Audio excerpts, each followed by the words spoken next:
Business এবং individual ক্ষেত্রে দুই ক্ষেত্রে কিন্তু ফিনান্সিয়াল নলেজটা অনেক বেশি ইম্পর্ট্যান্ট। এই নলেজটা প্রপারলি না থাকলে আমরা একই রকমভাবে যেমন ব্যক্তিগত জীবনে সাফার করি, একই রকমভাবে আমরা যদি এন্টারপ্রেনার হই বা আমাদের বিজনেস লাইফে বা আমাদের কর্মজীবনে সাফার করি। এই পুরো ব্যাপার নিয়ে আলোচনা করতে আমরা আজকে নিয়ে এসেছি আমাদের খুবই কাছের একজন মানুষ, বান্না ভাইকে। তিনি বর্তমানে বিনিয়োগ.io-তে কর্মরত আছেন, ওখানে ফিনান্সিয়াল ম্যানেজমেন্টে কাজ করছেন এবং একই রকমভাবে প্রচুর পরিমাণে এসএমই এন্টারপ্রেনারদের সাথে কাজ করেন এবং তাদের ফিনান্সিয়াল গ্রোথ বা সব কিছু খুব কাছ থেকে দেখেন।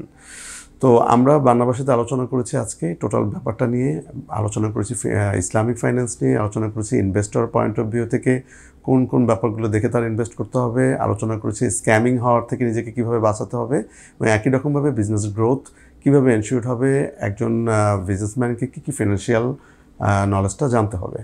আমি শিওর যে আজকের পুরো এপিসোডটাই আমাদের সবার জন্য অনেক বড় একটা লার্নিং এপিসোড হবে। মানে ভাই, একটা মানুষ ধরেন যখন সে ইনকাম করা শুরু করে তখন তো সে সেখান থেকে সেভিং বা এটা আসলে ফার্দার ওয়েলথ ম্যাক্সিমাইজেশন কীরকম হবে সেটা চিন্তা করে। তো আপনার কি মনে হয় যে ইনভেস্টমেন্ট করার বা ইনভেস্ট করার রাইট টাইম কোনটা একটা মানুষের, মানে একদমই কেরিয়ারের প্রথম থেকে নাকি ধরেন 5 বছর 10 বছর পর থেকে? Good question. বাট আমাদের প্রেক্ষাপটে পারফেক্ট টাইম ব্যাপারটা আসলেও আমার কাছে যেটা মনে হয় ডিপেন্ডস করে। ধরেন আমরা যারা মিডল ক্লাস আছি তাদের কিন্তু অনেক লায়াবিলিটিসের ইস্যু থাকে আর কি। আমরা যখন ইনকামে যাই, অ্যাভারেজের ইনকাম শুরুই করে হচ্ছে আফটার গ্রাজুয়েশন। সো গ্রাজুয়েশনের পরে দেখা যায় একটা লায়াবিলিটি ডিপেন্ডেন্সি চলে আসে, ফ্যামিলির একটা ডিপেন্ডেন্সি চলে আসে। সো ফ্যামিলি যখন ডিপেন্ডেন্সি চলে আসে, দেখা যায় যা ইনকাম করি কারেন্ট সিচুয়েশনে এটা আসলে ইনভেস্টের মোড়ের দিকে চিন্তা করাই টাফ হয়ে যায়। সো তাদের জন্য I think there is a time দরকার আর কি। বাট এখনকার যারা নতুন জেনারেশন আসতেছে তারা কিন্তু দেখা যায় ফার্স্ট ইয়ার সেকেন্ড ইয়ার থেকে ইনকাম শুরু করে দিচ্ছে। তাদের উপর কিন্তু ফ্যামিলির ডিমান্ডটা কম, ফ্যামিলি এরকম কিন্তু চায় না যে তুমি দাও, রাইট? আমি দুইটা যদি দুইটা আলাদাভাবে চিন্তা করেন, জেনজির কথা যদি আমরা আলাদাভাবে ফোকাস করি, তাদের জন্য শুরু করার জন্য বেস্ট টাইম হচ্ছে আই থিঙ্ক ইনকাম শুরু করার সাথে সাথে একটা ফিক্সড অ্যামাউন্ট ইনভেস্ট করে তখন আপনি বাকিটা খরচ করতে পারেন। তাদের খরচের জায়গাও কিন্তু খুবই কম, খুবই লিমিটেড, রাইট? কারণ সে হতে পারে সে আসলে টাকা জমে অন্য কিছু নিজেও চিন্তা করতে পারে। আর যারা ধরেন মিডল ক্লাস যারা আছেন, ফ্যামিলির একটা দায়বদ্ধতা আছে, সেখান থেকে হলে মিনিমাম দেখা যায় তার যে ইনকাম লেভেল একটা পর্যায়ে যাওয়া না পর্যন্ত আসলে সে সেভিংসের মোড়ে যাইতে পারে না। এটা হচ্ছে আমাদের বাংলাদেশ অবস্থান থেকে রিলিজ। হ্যাঁ। বাট আপনার কি এটা মনে হয় যেমন অনেকেই বলে যে এই ইনভেস্টমেন্ট বা ধরেন সেভিং ছাড়া আসলে কোনোভাবে রিচ হওয়া যায় না? না, এটা টেন্ডেন্সিটা ইম্পর্টেন্ট ভাই। আচ্ছা, এটা আসলে আমিও নিজেও রিস্ক করি না জাস্ট টেন্ডেন্সিটা ইম্পর্টেন্ট। টেন্ডেন্সিটা বলতে বোঝাচ্ছি যে ইনভেস্টমেন্ট যে tendency it's a good thing, ঠিক আছে? গুড থিং এভাবে ধরেন আপনি টাকাটাকে টাকাটাকে বাড়াইতে যাচ্ছেন, আপনার যদি এই টেন্ডেন্সি না থাকে, টাকা যদি আপনি রেখে দেন, যে সিন্ধুকে রেখে দিত, অনেক জায়গাতে রেখে দিত, কিন্তু এখন কিন্তু ম্যাক্সিমাম মানুষ ব্যাংক আসছে কেন অথবা আদার্স ফাইন্যান্সিয়াল ইনস্টিটিউশন আসছে কেন, যে টাকাটা সেভও থাকে পাশাপাশি একটা রিটার্নও যেন থাকে আর কি। সো টাকার তো ভ্যালুয়েশন যেহেতু দিনকে দিন কমতেছে, আপনি যদি ইনভেস্টমেন্টে না যান, আপনার যদি ওখান থেকে প্রফিট না আসে, সেক্ষেত্রে আপনি আসলে তো টাকা দিনকে দিন, যেটা আপনার পারপাস ছিল যে টাকা আমার সিকিউর হবে, সামনে আমার কাজে লাগবে, কিন্তু দেখা যাবে আপনি রেখে দিলেন 1 লাখ টাকা, আপনার 10 বছর পরে লাগবে টাকাটা, কিন্তু অ্যাকচুয়ালি আপনার টাকাটা আসলে 1 লাখ টাকা না, ভ্যালুয়েশনে কম। ওইটা হতে পারে যে আপনার 10% যদি ডিভ্যালুয়েশন হয়, সেক্ষেত্রে 90,000 টাকা হয়ে গেছে, কথা আর কি। সো এই ক্ষেত্রে আপনার যদি আপনি টাকাটা ইউটিলাইজ করতে চান, ম্যাক্সিমাম ইউটিলাইজ করতে চান, তাহলে টাকাটা আপনাকে রাখতে হবে এমন জায়গাটা যেখান থেকে টাকাটা দিনকে দিন বাড়বে আর কি। একটা ব্যাপার হচ্ছে ধরেন ইনভেস্টমেন্টের একটা আমরা যখন বড় হচ্ছিলাম, বয়সে বড় হচ্ছিলাম আর কি, তখন ধরেন একটা ব্যাপার ছিল যে মানুষ ইনভেস্টমেন্ট বা যদি ফিক্সড কিছু চিন্তা করে, সেটা একটা সঞ্চয়পত্রের চিন্তা করতো গভর্নমেন্টের, ব্যাংকে কিছু রাখতো এফডিআর। আর একটা পপুলার ছিল, সেটা হচ্ছে যে ল্যান্ডে ইনভেস্ট করা, জমিতে ইনভেস্ট করা। কিন্তু আমার অলওয়েজ মনে হতো যে ধরেন ল্যান্ডে ইনভেস্টমেন্ট করাটা আরও এটা অনেক হাই হয়তো যদি বাকি সব জিনিসপত্র ঠিক থাকে, কিন্তু একই রকমভাবে এইটা তো আবার লিকুইডিটি খুবই কম। আমার ইমার্জেন্সিভাবে হয়তো টাকাটা এখন লাগে, সেটা তো আমি ইভেন 1 রাত্রের ভিতরে 2 রাত্রের ভিতরে ইভেন 1-2 মাসে আমি এটা লিকুইড করতে পারবো না। বাট স্টিল মানুষ এই ল্যান্ডে অনেক ইনভেস্ট করে, ল্যান্ডে অনেক স্ক্যামের শিকার হয় এবং অনেক ধরনের সাফার করে। একই রকমভাবে আমরা যখন দেখলাম যে ব্যাংকে ইনভেস্টমেন্টের মানুষের ব্যাপারটা যেটা সিকিউরিটির কারণে করতো, যে ওকে আমার যাই হোক ব্যাংকের টাকা তো সরবে না, কিন্তু সেইটারও আমরা একটা খুব সিভিয়ার ধরনের কিছু এক্সপিরিয়েন্স দেখলাম গেল কয়েক বছরে, যে আসলে ওই জায়গাটাও আসলে আমরা যে আলটিমেট সেফটির কথা চিন্তা করি সেটা সেফ না। তাহলে আসলে আমার টাকা কোথায় সেফ? এটা ভালো কোয়েশ্চেন। সেফ বলতে এখন আমাদের যে কারেন্ট সিচুয়েশন, বাংলাদেশের প্রেক্ষাপটে আসলে খুবই আনসার্টেন। আপনি যে কোনো অপশনেই যান, দেয়ার ইজ ইনসিকিউরিটি আর কি। তখন মানে রিস্ক যে ব্যাপারটা আছে, মানে ইনভেস্টমেন্টের সাথে রিস্কের যে ব্যাপারটা আছে, রিস্ক ফ্রি একটা ইনভেস্টমেন্টের ইস্যু থাকে, যে গভর্নমেন্টের যে পেপারগুলো থাকে, ইনভেস্টমেন্ট থাকে, ওগুলো হচ্ছে রিস্ক ফ্রি। কিন্তু ব্যাঙ্কগুলো কিন্তু ব্যাক বাই গভর্নমেন্ট, রাইট? আপনার টাকা কিন্তু ধরেন যেসব জায়গাতে টাকা রাখতেছেন সেসব টাকা যে আপনার চলে যাবে তারা কিন্তু দিচ্ছে, কিন্তু পরে দিচ্ছে গভর্নমেন্ট। কিন্তু এটা কিন্তু আপনার দায়িত্বটা কিন্তু গভর্নমেন্টের, ঠিক আছে, আলাদাভাবে যদি চিন্তা করেন। মানে কম্পারেটিভলি ব্যাংকে রাখলেও যে টাকা যে চলে যাচ্ছে ব্যাপারটা তা না, বাট থাকতেছে। কিন্তু আদার যে নতুন নতুন ইনভেস্টমেন্ট যে মোড আমরা এই পর্যন্ত ফেস করে আসছি, ওটা কিন্তু কম্পারেটিভলি আরও বেশি ইনসিকিউর। ট্রু। আর ল্যান্ডের কথা যেটা বললেন, লং টার্ম ইনভেস্টমেন্ট আর শর্ট টার্ম ইনভেস্টমেন্ট দুটো কিন্তু ক্রাইটেরিয়া আছে। সো আপনার কাছে যদি আইডিয়াল মানি থাকে অনেকদিন ধরে পড়ে আছে, আপনি সেক্ষেত্রে হচ্ছে অবশ্যই ল্যান্ডের অপশনটা আসে আর কি। কারণ ল্যান্ডের যে আপনার ভ্যালুয়েশনটা বাড়বে, ইজিলি লিকুইড না, আপনি অলরেডি বলবেন লিকুইড না। সো লিকুইডের ক্ষেত্রে যারা কনসার্ন থাকে তারা অবশ্যই ল্যান্ডের দিকে যায় না আর কি। আর ওখানে তো আপনার অল্প টাকা লাগে না, একটু বড় টাকা লাগে। এই জন্য কিন্তু ল্যান্ডের দিকে মানুষের মুভমেন্টটা কম। কিন্তু যাদের কাছে ধরেন অনেক টাকা আছে, মনে হ্যান্ডসাম অ্যামাউন্ট অফ মানি যাদের কাছে, তারা কিন্তু আসলে ল্যান্ডের দিকে মুভ করে আর কি। মানে এর চেয়ে তো সেভ ইনভেস্টমেন্ট নাই বললেই চলে। বাট বাংলাদেশের প্রেক্ষাপটে তো ল্যান্ডের ইস্যু আছে, কোনটা ভালো ল্যান্ড আপনার একই জমি 2-3 বার বেচা হইতেছে, অনেকজনের কাছে বেচা হচ্ছে। এখানে আবার একটা নলেজের ব্যাপার আছে আর কি, কারণ ল্যান্ডে সবাই করতে পারে না, বাট যারা করে তারা কিন্তু সবাই মানে বেনিফিট পাইছে আর কি। এটা আপনার নলেজের কথাটা ভালো বলছেন। আপনার কি মনে হয় না যে ধরেন যে কোনো ধরনের ইনভেস্টমেন্ট, সেটা আমি ক্যাশ ইনভেস্টমেন্ট করি, আমি ল্যান্ড ইনভেস্টমেন্ট করি বা এনিথিং, এই জায়গায় এই নলেজ ব্যাপারটা আসলে অনেক বেশি ইম্পর্ট্যান্ট। মানে এইটার কারণে কিন্তু আমাদের দেশের মানুষ আসলে বারবার সাফার করছে। আপনি যদি বলেন নাম্বার ওয়ান প্রবলেম কি, নাম্বার ওয়ান প্রবলেমই হচ্ছে নলেজ। আমরা আসলে এইসব ব্যাপারে নতুন নতুন শিখতেছি কেবল। কবি যদি চিন্তা করেন, আমরা তো আমি অবশ্যই 90s-এর, সো আমাদের ইনভেস্টমেন্ট ওয়ার্ডটা কবে শিখছি, এটা কিন্তু মানে বেশি দিন হয় না। ইনভেস্টমেন্টের যে অপশনগুলো আসছে অল্টারনেটিভ, ওগুলো কিন্তু বেশি দিন হচ্ছে না আর কি। ট্রেডিশনাল যেগুলো আমার বাবা কি করছে, অথবা আপনার বাবা কি করছে, ওই যে ব্যাংকেই রাখছে, অথবা যেটা আপনি অ্যাড্রেস করছেন। সো ওই সময় কিন্তু ওনারা ইনভেস্টমেন্ট ওয়ার্ডটা নিয়ে চিন্তা করছে, আমি জানি না। বাট এখন যেভাবে ধরেন একটা লার্নিং টেন্ডেন্সি তৈরি হয়েছে বিকজ অফ ডিজিটাল প্ল্যাটফর্মের মাধ্যমে, আপনার কিন্তু ইনফরমেশন এখন চাইলে আপনি ইউটিউবে অথবা ডিজিটাল প্ল্যাটফর্মে অন্য কান্ট্রিতে যা ঘটতেছে আপনি কিন্তু এখানে বসে এটাই জানতে পারতেছেন যে ওখানে কি ঘটতেছে। সো ওখানকার আন্ডারস্ট্যান্ডিং আমরা কিন্তু ওখানকেই নিয়ে আসছি ব্যাপারগুলো। সো কিছু কিছু বই আসছে খুব বেশি পপুলার ইনভেস্টমেন্ট রিলেটেড, ওই বইগুলো পড়তেছে মানুষ, এগুলাতে রিভিউ হচ্ছে, বাংলাতে ট্রান্সলেশন হচ্ছে। মানে একটা কিন্তু ট্রানজিশন টাইম যাচ্ছে বলা যায়, যে ইনভেস্টমেন্টের যে প্রত্যেকটা জিনিসের কিন্তু একটা ট্রানজিশন টাইম যায়। আমার কাছে মনে হচ্ছে এখন অলরেডি মানুষ ওই স্টেজে আছে, ট্রানজিশন হচ্ছে, মানুষ জানতেছে। কিন্তু আগে কিন্তু এটা জানতো না। এই জন্য আপনার দেখা যাবে যে আমরা যদি আমাদের হিস্ট্রিগুলোর দিকে তাকাই, বাংলাদেশের খুব ভয়ানক অবস্থা। আপনারা কিন্তু ট্রেডিশনাল যেগুলো আছে, ট্রেডিশনাল বলতে ব্যাংক যেগুলো আছে, ব্যাংক ছাড়া যারা ইনভেস্টমেন্ট অপরচুনিটি নিয়ে আসছে, তারাই কিন্তু ধরেন একটা স্ক্যাম অথবা অন্যদিকে মুভ করছে আর কি। সো আপনি যদি মানে নলেজের দিক দিয়ে এখন বাংলাদেশ রাইট ট্র্যাকে বলবো না, বাট লার্নিং স্টেজে আছে, এটা একটা গুড থিং। আর জেনজি যারা আছে তারা তো ধরেন কারো কথা দিয়ে সহজে বিশ্বাস করে না। আমরা হ্যাঁ, আপনার আমার প্রতি কনফিডেন্স, সে কিন্তু তার চেয়ে বেশি কনফিডেন্স হচ্ছে ডিজিটাল প্ল্যাটফর্মের উপর। সে কিন্তু কিছু বললে আগে দেখে, যে একটু চ্যাটজিপিটি করে দেখে কি অবস্থা, একটু গুগল করে দেখে কি অবস্থা, সে কিন্তু সহজে বিশ্বাস করতে চায় না। তো এই জন্য যে কেউ কিছু বললে এখানে সুযোগ আছে, সে কিন্তু ঘাটাঘাটি করে, জানে, বোঝে, তারপর একটা ডিসিশন নেয়। এইটা আমার কাছে মনে হয় পজিটিভ সাইড, যে আমরা ওইদিকেই মুভ করতেছি আর কি। বাংলাদেশের মানুষ, ওই যে আপনি যেটা বলছিলেন আমাদের আলোচনা, যে বেশ কয়েক দফাই এরকম ফিনান্সিয়ালি প্রতারিত হয়েছে, বিভিন্ন স্ক্যামের শিকার হয়েছে। ধরেন একটা তো কারণ হচ্ছে যে ল্যাক অফ নলেজ, সে হয়তো বা ওই যেই বিষয়টাতে ইনভেস্ট করছেন বা যেখানে তার টাকা লগ্নি করতেছে সেই জায়গাটা সম্পর্কে ভালো করে জানেন না। মানে আপনার কি মনে হয় না যে এখানে অন্য ব্যাপারগুলো বেশি কাজ করে, যে একটু দ্রুত টাকা পয়সার মালিক হয়ে যাওয়ার ইচ্ছাটা বা ন্যাচারালি হার্ডওয়ার্ক করার ইচ্ছাটা না থাকা, এটাও কি কারণ না? হ্যাঁ, অবশ্যই অবশ্যই কারণ ওই শর্ট টার্মে একটা দিন আমাদের গেইনের একটা টেন্ডেন্সি আমাদের নেচার বাংলাদেশি বলবো, বাঙালি তো আরও অনেক। বাংলাদেশে আমি আসলে আমাদের আশেপাশে যারা আছেন তাদেরকে চিন্তা করলে দেখা যায় শর্ট টার্ম একটা গেইন করার টেন্ডেন্সি থাকে। শর্ট টার্ম মানে আপনি আজকে রিসেন্ট কালকে কি ব্যাক পাবেন এই চিন্তাটা বেশি আর কি।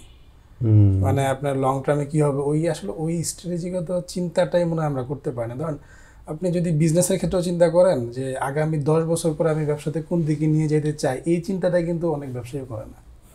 মানে নর্মালি তো তারাই জেনারেলি ভিশনারি থাকেন যে তারা দেখেন, কিন্তু দেখেন যারা যারা দেখছেন তারা কিন্তু আসলে ওই জায়গাতে পৌঁছে গেছেন। আপনি যদি আমাদের যে ইন্ডাস্ট্রিয়ালিস্ট যারা আছেন তাদের দিকে তাকায়, যারা ডেভেলপমেন্ট সেক্টরে কাজ করছেন তাদের দিকে তাকায়, তারা কিন্তু হচ্ছে লং টার্ম চিন্তা করে গেছেন। যারা শর্ট টার্ম চিন্তা করছে তারা আসলে খুব বেশি কিছু করতে পারে নাই আর কি, ওই রিমার্কেবল কিছু করতে পারে নাই। সো ওই টেন্ডেন্সিতে আমাদের ভিতরে খুবই মানে প্রবণতাটা বেশি যে আমি অল্পতে কিছু পাবো কিনা, মানে অল্পতেই ওরা সন্তুষ্ট। এটা একটা আবার পজিটিভ আছে আপনি যদি দেখেন, অল্পে সন্তুষ্টি। আচ্ছা, মানে এটার কিন্তু দুইটা জিনিস আছে। কারণ আমাদের গ্রামে, আমাদের গ্রামীণ অর্থনীতিতে দেখবেন সকালবেলা ঘুম থেকে উঠে বের হয়ে যায়, সে দুপুর পর্যন্ত কাজ করে, তারপর কিন্তু আর কাজ টাজ নেই, সে কিন্তু একটা একদম রিল্যাক্স একটা চলে যায়, বিকেলের দিকে চাটা আড্ডা খাইতে যায়। মানে ট্রেডিশনালটা টেন্ডেন্সিটা এরকম আর কি। বাট ওই জায়গাতে আরও যদি সে মানে আরও যদি সে অন্যদিকে চিন্তা করে যে আমি যদি আরও কমভাবে সময় নষ্ট না করে আরও অল্প মানে ইজি মানি পাই, তাহলে মনে হয় আরও ভালো। কিন্তু এটা অল্প সন্তুষ্টি বলা যায় না, এটা আসলে লোভী ওয়ার্ডটা ইউজ করতে। হ্যাঁ, আমার মনে হয় ওইটাই, লোভটা ইউজ করতে একটু দ্রুত কিভাবে কি করা যায়। মানে বাংলাদেশে যেমন ধরেন আমরা একটা জিনিস নিয়ে কথা বলছিলাম যে জেনজি হয়তোবা এই পসিবিলিটি কম থাকবে যে তারা আরেকজনের কথা ভরসা করাচ্ছে, নিজে একটু ডিটেলে জেনে টেনে। কিন্তু একই রকমভাবে গেল 2-3 বছরে কিন্তু এরকম অনেকগুলো হয়েছে, যেমন হচ্ছে অনলাইন বেটিং বা জুয়া, সেখানে কিন্তু অনেকে অনেকভাবে সর্বসন্ত হয়েছে। ই কমার্সের নামে অনেক ধরনের স্ক্যাম করে গেছে, সেখানেও একটা বড় ইয়াং গ্রুপ অফ পিপল তাদের মোটামুটি বাবা মার টাকা পয়সাও মোটামুটি শেষ করে ফেলছে। মানে এই যে ধরেন ব্যাপারগুলো যাচ্ছে, আমার তো মনে হচ্ছে এটা নেভার এন্ডিং জিনিস। এই জিনিস যুগে যুগে আমরা বিভিন্ন রকম নামে এইভাবে সাফার করছি, আরও করব। এখন কি করব আমরা এই জায়গা থেকে সেভ করতে হলে কী করতে হবে? এটা ধরেন আমার কাছে যেটা আন্ডারস্ট্যান্ডিং, আমরা নিজেরাও তো এটা শিকার। আমাদের জেনারেশন বলতে আমরা যারা আছি এখন 35+, এরা কিন্তু কমপক্ষে দুইটা তিনটা বলবো রিসেন্টলি, 3টা 4টা বলা যায়, নাম বলা হয়তো আমরা ইগনোর করতে পারি। হ্যাঁ, অবশ্যই, শিওর। সো আমরা 4টার মতো স্ক্যাম বলা যায় আমরা প্রতারিত। রিসেন্টলি তো ইন্টারন্যাশনাল আপনি বেটিং এর কথা বলার মতো বললেন আর ওই নলেজের গ্যাপ তো আসি। আমি যদি লেটেস্টটা বলি সেটা হচ্ছে MTFE নামটাও ইউজ করলাম আর কি। সো এটা কিন্তু হচ্ছে আপনার শুধু নলেজের গ্যাপ।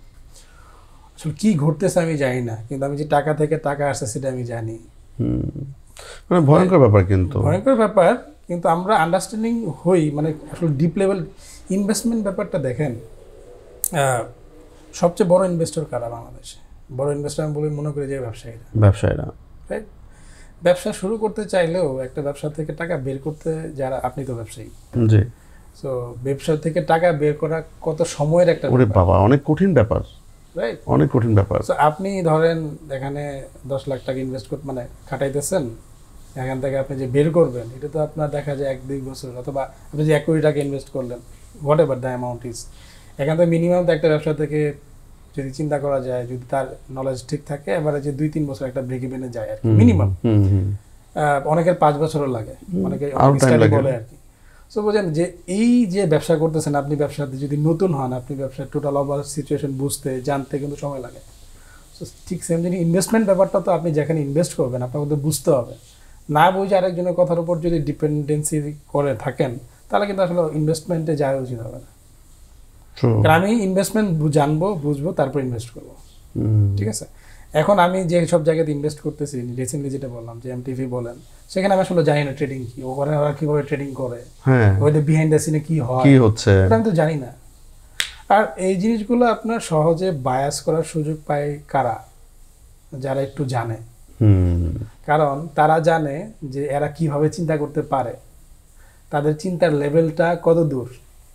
ওই জায়গাতে মানে যারা মোটামুটি একটু চালাক তারাই কিন্তু এই কাজটা করে। কারণ ধরেন আপনি ভালো বুঝেন ব্যাপারটা, কিন্তু আমি ভালো বুঝি না, কিন্তু আপনি বুঝতেছেন আমার দূর কত দূর, আমি কতটুকু সর্বোচ্চ চিন্তা করতে পারবো, ওসব জায়গাতে চিন্তা করে কিন্তু আপনি প্রোডাক্টটা সাজাবেন,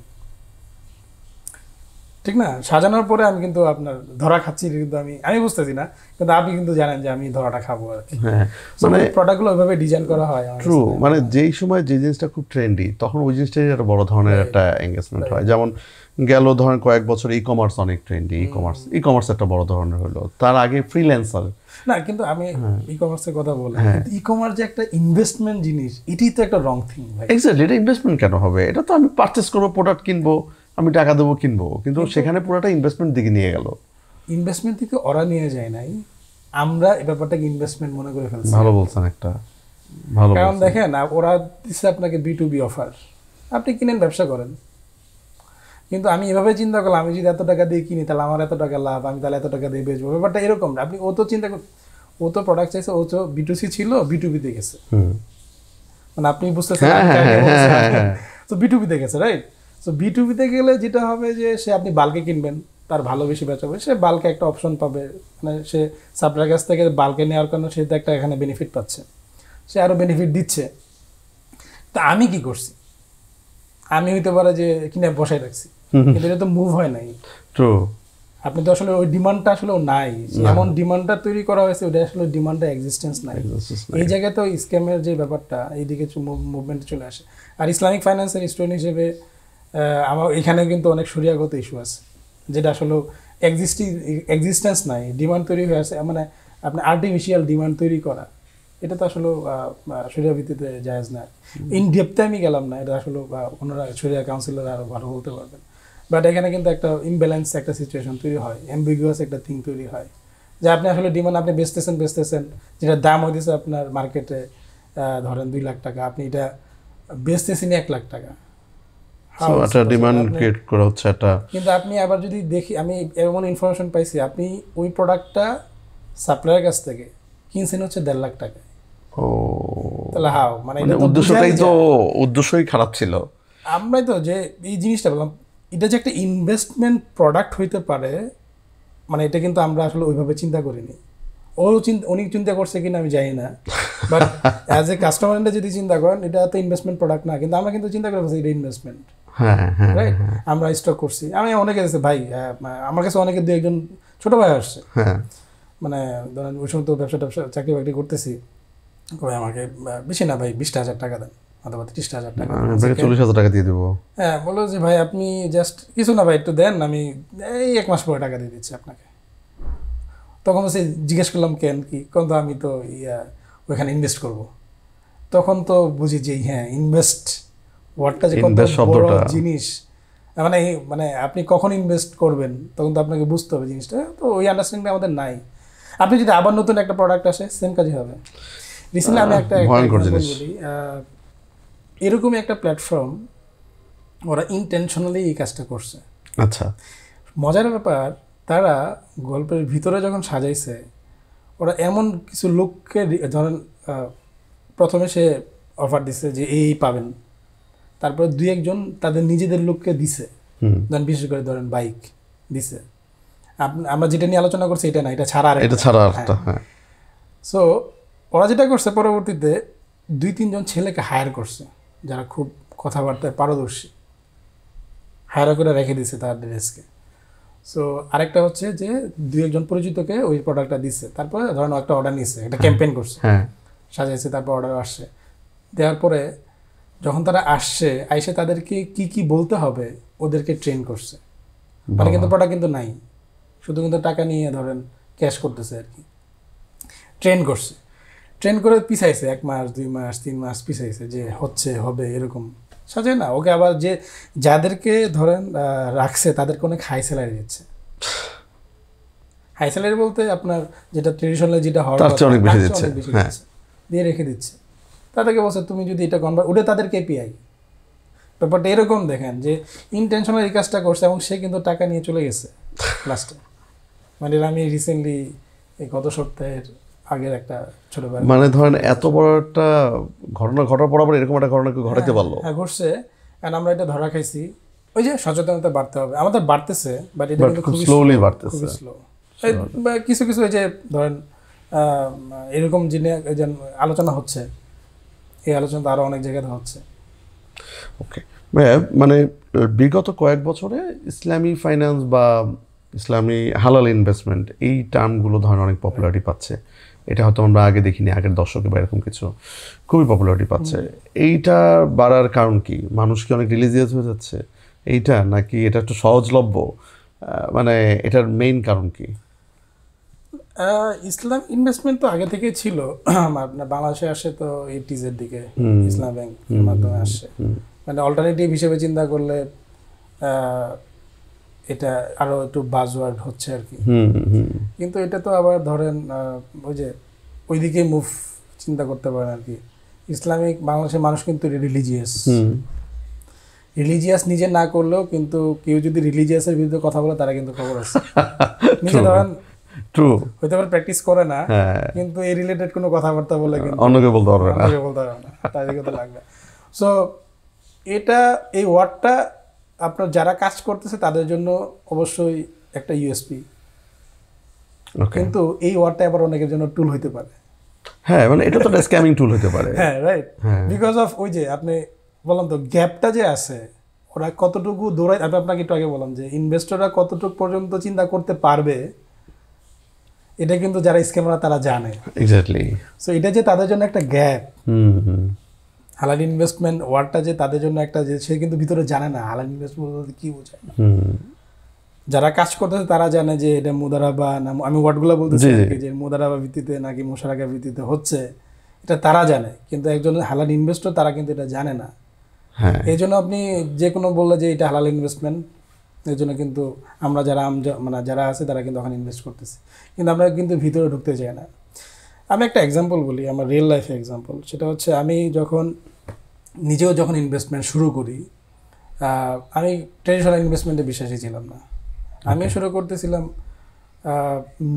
আফটার গ্র্যাজুয়েশন। আমরা নিজের একটা কয়েকজন বন্ধু মিলে একটা ক্রাউড ফান্ডিং করছিলাম আর কি, যে ইনভেস্ট করবো। তখন আমি ধরেন আমরা তো মানে আমি নিজেকে মিডল ক্লাস হিসেবেই স্বীকৃতি দিই। সো এরকম তো একা সম্ভব না। So I am the crowd funder. বললাম বন্ধু বান্ধব, ওনার জাস্ট গ্র্যাজুয়েশন শেষ করছি আর কি, 2টা ফান্ড করছিলাম, একটা স্কুলের ফ্রেন্ড আর একটা ইউনিভার্সিটি ফ্রেন্ড। ফান্ড তো বড় করতে হবে, কিছু একটা করতে হবে। সো ফান্ডটা করা গিয়ে যেটা দেখলাম, ফান্ড করা যে ইনভেস্টমেন্টে যাবো, তখন আমি ট্রেডিশনালে আমার ব্যাংকে মানে আমার ইচ্ছা নাই। আর আমার একটা অবশ্যই আমি যেহেতু ইথিক্যালি চিন্তা করি, আমার একটা ইসলামিক ইনভেস্টমেন্ট প্ল্যাটফর্মে যাইতে হবে। তখন খোঁজার পরে আমি বেশি পাই নাই, একটা অপশন পাইছিলাম, নাম না বললেই বেটার। গেলাম, কথাবার্তা বললাম। তখন তো আমি জানি না আসলে, তখন আরো ডিপ ডাইভ আমি করিনি অ্যাজ এ নেইভ ইনভেস্টর হিসেবে। আবার দেখেন অনেকজনের টাকা নিয়ে কিন্তু ইনভেস্ট করতেছি। ইনভেস্ট করলাম, মনে হয় আপনার ভালো একটা অ্যামাউন্ট ইনভেস্ট করলাম, স্যার রিফান্ডও দিচ্ছে। আচ্ছা, রাইট। সো কয়েকদিন পরেই যখন আমি নিজেই তখন ইসলামিক ইনভেস্টমেন্ট চ্যানেলে ঢুকলাম, ক্রাউড ফান্ডিংয়ে ভিডিও.আয়াতে, অথবা এর আগে ঘাটাঘাটি করলাম, তখন চিন্তা করলাম আসলে তার টাকাটা কীভাবে দিল। তখন কিন্তু আমি চিন্তা করিনি টাকাটা কীভাবে দিছে, how it works, I didn't know. তখন পরবর্তীতে ওই ইন্ডাস্ট্রি, ওই কোম্পানির একজনের সাথে আমি কথা বললাম যে ভাই এটা আপনার কীভাবে করছেন। তখন বললো ওনার, পরবর্তীতে উনিও, আমি তখন এখন তো ধরেন ইন্ডাস্ট্রির লোক, উনিও ইন্ডাস্ট্রির লোক, মানে ক্রাউড ফান্ডিং ইন্ডাস্ট্রি আর কি। তখন বললো যে আসলে ভাই আমরা ব্যাপারটা খুব বেশি ওইভাবে করতে পারি না আর কি, মানে টাকার বিনিময়ে টাকাই আসে, খুব বেশি যে ইসলামিক ব্যাপারগুলো মেনটেন করে হয়েছে ব্যাপারটা আর কি। সো এটা কিন্তু আমার মানে অজ্ঞতার কারণে হয়েছে, আমি জানি না। কিন্তু টাকা যদি না আসতো তাহলে কিন্তু আমরা বেশি কনসার্ন হইতাম। ট্রু। মানে একজন ইনভেস্টর যেটা থাকে যে টাকা যেটা ইনভেস্ট করছে সে যেটা পাচ্ছে এটা নিয়ে হাইলি কনসার্ন থাকে, বাট কিভাবে কাজ করতেছে সেটা নিয়ে থাকে কনসার্ন না। থাকে না। কিন্তু হালাল যারা হালাল ফাইন্যান্সিং নিয়ে কাজ করে, ইনভেস্টমেন্ট নিয়ে কাজ করে, তাদের এটা কনসার্ন হওয়া উচিত, হাউ ইট ওয়ার্কস। আপনি যেটা বললেন হালাল ইনভেস্টমেন্ট কেন আসছে, আমি ওই কোশ্চেনটাতে আসতেছি আর এই অ্যান্সারটাতে আসতেছি। যখন হালাল একজন ইনভেস্টর সে কনসার্ন থাকে হাউ ইট ওয়ার্কস, তখন এটা কিন্তু সে ভিতরে ডিপ ডাইভ করতে চায়, বুঝতে চায় এটা কিভাবে কাজ করে, ঠিক না? যখন এটা বুঝতে চায় তখনই কিন্তু ধরেন এই ইসলামিক ফাইন্যান্স যেগুলো কাজ করে তাদের একটা সিকিউরিটি চলে আসে। সো আপনি যেখানে ইনভেস্ট করতেছেন আপনি যদি দেখেন যে এই টাকাটা এইভাবে রোল হচ্ছে, এইভাবে ইউটিলাইজ হচ্ছে, এটা হচ্ছে রিজন, ডিটেলস যদি জানতে পারেন তাহলে ওইখানে কিন্তু আপনার রিস্কটা দিন দিন আর কমে যায়। কিন্তু এটা ট্রেডিশনাল কিন্তু হয় না। ট্রেডিশনালি আপনাকে টাকা দিতে হবে by hook or by crook. ব্যাপারটা এরকম যে আপনি টাকা দিচ্ছেন এত টাকা, আপনি 1 বছর পরে এত টাকা দিতে হবে। আপনি ব্যবসাতে লাভ করলেন, লস করলেন, এটা কিছু আসা যায় না। হ্যাঁ, মোড অফ ফাইন্যান্সিংয়ে কিন্তু মুরাবাহা যেটা, এখানে আবার কিন্তু প্রোডাক্টের সাথে রিলেটেড, মুশারাকা মুদারাবের সাথে কিন্তু লাভ লসের সাথে রিলেটেড। আমি আর ডিটেলসে আপনি বললে আমি হতে পারে, হ্যাঁ আমরা একটু পরে জানবো এগুলো। সো ওইটা যদি ধরেন ডিপেন্ডেন্সি থাকে তাহলে কিন্তু ধরেন আপনি জানতেছেন যে এটা লস হওয়ার সম্ভাবনা আছে, ইনভেস্টর জানে যে there is a possibilities, so সে কিন্তু সচেতন হচ্ছে আগে থেকে, সে কিন্তু জানে টানে ইনভেস্ট করতেছে। সো আমি এই জায়গাতে বলবো ট্রেডিশনের সাথে একটা পার্থক্য হয় আর কি। পার্থক্য থাকার কারণে সে যদি আগে থেকে অ্যাকনোলেজড, এই জন্যই দেখা যায় যে সে এইদিকে ইনভেস্ট করলে সে জানে যেহেতু আমি প্রতারিত ওয়ার্ডটা না, সে এটা সে জানে শুনে যেহেতু ইনভেস্ট করতেছে, সে এখান থেকে কম পাইতে পারে, তার লস হইতে পারে, সেটা কনসার্ন থাকে, স্ক্যামের পর্যায়ে নিয়ে যেতে পারবেন না।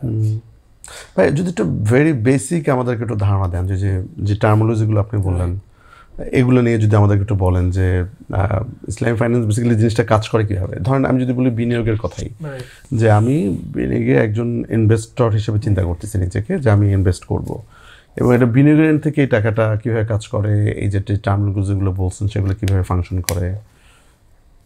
থ্যাংক ইউ ভাই। বিনিয়োগের ব্যাপারটা, বিনিয়োগ অনেকে হতে পারে জানে না, বিনিয়োগ সমস্যা নেই, এটা ক্রাউডফান্ডিং প্ল্যাটফর্ম, ইনভেস্টমেন্ট প্ল্যাটফর্ম। হ্যাঁ, সো নট অনলি বিনিয়োগ, আপনার ইসলামিক ফাইন্যান্সিংয়ের যে মোড অফ ফাইন্যান্সিংগুলো, প্রথমে মুদারাবা, মুশারাকা আর মুরাবাহা, আরও আছে, আমি 3টাকে হাইলাইট করলাম আর কি। মুদারাবা ব্যাপারটা হচ্ছে ধরেন আপনি বিজনেসম্যান, আমার কাছে টাকা আছে, আইডাল মানি পড়ে আছে আর কি। সো আপনি এখানে ধরেন একটা ব্যবসা করবেন, আপনার কাছে টাকার গ্যাপ, আমার কাছে হচ্ছে আমি টাকাটা খাটাইতে পারতেছি না। সো আপনার পরিশ্রম আমার টাকা, ঠিক আছে, যে লাভটা হবে একটা বছর শেষে অথবা আপন পিরিয়ড যেটা হবে, যে প্রফিটটা হবে, প্রফিটের এটা 50-50 হইতে পারে, 60-40 হইতে পারে, আন্ডারস্ট্যান্ডিং উপর ডিপেন্ড করে। এটা হচ্ছে মুদারাবা। বাট এক্ষেত্রে যদি লস হয় সম্পূর্ণ লায়াবিলিটি ইনভেস্টরের। কারণ আপনি কি দিচ্ছেন এই ব্যবসাতে? শ্রম। সো আপনার তো অলরেডি 6 মাস 1 বছরের শ্রম শেষ, তো ওটা আমার লস, আর আমাদের ফাইন্যান্সিয়াল লস। আচ্ছা, এটা হচ্ছে মুদারাবা। আর মুশারাকা হচ্ছে ক্লোজ টু মুদারাবা, বাট মানে একটু পার্থক্য আছে। সো আপনার 10 লাখ টাকা দরকার, আপনার 5 লাখ টাকা আছে এবং আপনি ব্যবসায়ী, কিন্তু আমি তো ব্যবসায়ী না, আমার কাছে 5 লাখ টাকা আছে, আমি 5 লাখ টাকা আপনাকে দিলাম, মানে আপনার পার্টনার হয়ে গেলাম। ওকে, রাইট। এখানে প্রফিট যে হবে, প্রফিটের ওই যে আপন ডিসকাশন যে 50-50, 60-40, অথবা যে কন্ট্রিবিউশন যেটা আমি করছি, আপনার কন্ট্রিবিউশন আমার কন্ট্রিবিউশন, এই অনুযায়ী ডিস্ট্রিবিউশন হতে পারে। ওকে, এটা 60-40 হইতে পারে।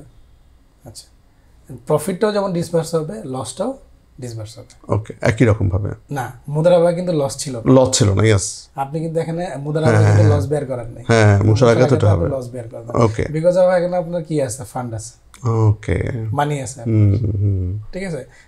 যে আপনার এগ্রিমেন্ট অনুযায়ী যে পরিমাণ প্রফিট শেয়ার করার কথা ওই পরিমাণ লস হবে। সাপোজ যদি 100 টাকা প্রফিট হয় তাহলে আপনার 60, আমার 40 ধরেন। ওকে, আর যদি লস হয় 10 টাকা, সেক্ষেত্রে কিন্তু ওইভাবেই লসটা ডিস্ট্রিবিউট হবে, ওকে, পার্সেন্টেজ অনুযায়ী। আর দ্য লাস্ট হচ্ছে মুরাবাহা হচ্ছে প্রোডাক্ট কেনা বেচা। এটা হচ্ছে মানে ইসলামিক মোড অফ ফাইন্যান্সিংয়ে সবচেয়ে বেশি প্র্যাকটিস হয়, বাট এটা প্র্যাকটিসের ব্যাপারে অনেক আছে আর কি, না হলে বেটার। আচ্ছা, কেন বলেন তো? মুনাফার ব্যাপারটা আসলে রিস্কের ব্যাপারটা কম থাকে আর কি ইন বিজনেসের। তাহলে না হলে বেটার কেন হবে? ওটাই বুঝাতে পারছি। ধরেন বিজনেস, ধরেন মুনাফা ব্যাপারটা একটু ক্লিয়ার করি। ধরেন আপনার প্রোডাক্ট দরকার, ধরেন আপনি 10 লাখ টাকার চাল কিনবেন, দরকার আপনার কিনার। সো আমি তো ইনভেস্টর, আমি আপনার যে সাপ্লায়ার আছে সেখান থেকে মানে সাপ্লায়ার কাছ থেকে কিনে আপনার কাছে বিক্রি করবো। দ্যাট মিনস 10 লাখ টাকার চাল আমি 10 লাখ টাকা কিনলাম, কিনে আপনার কাছে ধরেন 10%, কথার কথা আর কি, 10% মার্কেটে আপনার কাছে বিক্রি করলাম। দ্যাট মিনস আমি কিন্তু আপনার সাপ্লায়ার হয়ে গেলাম, ঠিক না? এখন তাহলে তো কত টাকা হলো? 10 লাখ, 11 লাখ টাকা। 11 লাখ টাকা, 11 লাখ টাকা আপনি ইনভেস্ট মানে এক বছর ভিত্তিতে দিলেন ধরলাম। তাহলে আপনি ইকুয়াল ইনস্টলমেন্টে দিলেন, 2 মাস রাখলেন, বাকি 10% করে আমাকে দিয়ে দিলেন, ঠিক না? এখানে কিন্তু আপনার লাভ লসের কোনো ব্যাপার নেই। প্রোডাক্টের বেসিক্যালি প্রোডাক্ট কেনা বেচা হচ্ছে, আপনি ট্রেডিশনাল যেমন প্রোডাক্ট কিনেন আপনার কাছ থেকে, এখানে কিন্তু তাই করতেছেন, প্রোডাক্ট কিনে দিচ্ছে আপনাকে। সো এখানে আপনি লাভ করলে কিন্তু লাভ, লস করলে কিন্তু আমাকে টাকাটা দিতে হবে, এটা ফিক্সড হয়ে গেছে। সো ওয়ান কাইন্ড মানে এটা কিন্তু অনেকে যেটা করে, অনেক স্কলাররা চিন্তা করে যেহেতু ওয়ান কাইন্ড সব হচ্ছে ট্রেডিশনাল যে ফিক্সড হয়ে গেছে সেরকমই আর কি। এখানে কিন্তু আপনি রিস্কটা বেয়ার করতেছেন না, ঠিক না? এখানে কিন্তু আছে, কিন্তু ইসলামিক ফাইন্যান্সে যেটা সাজেশন দেয় যে আওফি স্ট্যান্ডার্ড আছে, যে মুরাবাহা এগুলো করতে গেলে কিন্তু একটা স্ট্যান্ডার্ড আছে, কিছু এসওপি মেনটেন করে কাজ করতে হয়। মুরাবাহারকে তো কিছু স্ট্যান্ডার্ড আছে মেনটেন করতে, এই মেনটেন্যান্সগুলো অনেকে করে না, করতে পারে না। সাপোজ ধরেন যে চালটা আমি কিনছি এটাকে আমাকে এনশিওর করতে হবে এটা আমার আন্ডারে আসছে, পজিশন বলতে হয়, আমি চালটা নিছি, রিসিভ করছি, তারপর এটা আমার চাল আমি বিক্রি করতেছি, কিন্তু এটা অনেক ক্ষেত্রে করতে পারে না, এটা হচ্ছে জাস্ট আপনার ইনভয়েস টু ইনভয়েস হয়ে যায়। সো দেখা যায় যে প্রোডাক্ট এখানে বলছিল যে আপনি প্রোডাক্ট কিনবেন তারপরে বেচবেন, আমি তো তাহলে কি করতেছি, আমি কিনতেছি এক জায়গা থেকে কিনে কিন্তু আপনার কাছে বেচতেছি। এটা যদি এনশিওর না করা যায়, শরিয়া যে গাইডলাইন আছে এটা যদি এনশিওর না করা যায় তাহলে কিন্তু আসলে মুনাফাটা মেনটেন করা টাফ, রাইট? আরেকটা হচ্ছে ফিক্সডের মতো চলে আসে, এটা অনেকেই কনসার্ন, বাট সবাই যে না করে দিচ্ছে ব্যাপারটা তা না আর কি। মানে ইসলামিক ফাইন্যান্সের আমার কাছে আমি যতটুকু মনে হয়েছে বিজনেসকে সবসময় সাপোর্টিভ থাকে, মানে আমার আন্ডারস্ট্যান্ডিং, অনেকের আন্ডারস্ট্যান্ডিং হতে পারে। বিজনেসে সাপোর্ট থাকে মানে ওরা এমন একটা পিকচার তৈরি করে, যেমন ধরেন মুদারাবা এবং মুশারাকা এটা কিন্তু কার পক্ষে বেশি দেখেন? বিজনেস, কারণ তার তো রিস্ক মিটিগেট করতেছে অনেক। কিন্তু বাংলাদেশের প্রেক্ষাপটে সবই তো আপনি যারা বিজনেসম্যান তাদের ক্যারেক্টার যদি চিন্তা করেন, just think about it, what will be happen.